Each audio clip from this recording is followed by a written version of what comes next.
Привет! С ходьбы, друзья, нужно ходить 100%. Буду всегда про это говорить и рекомендовать.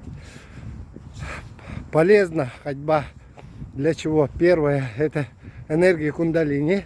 Энергия жизни нам нужна, очень важно. Первое, это всегда об этом говорю.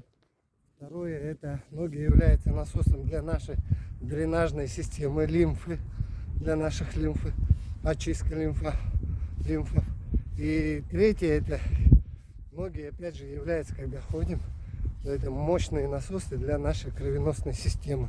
Да, разгоняет нашу кровь через печень, очистка, кроветворная функция печени начинает работать. Блок убирает печень обильно начинает работать.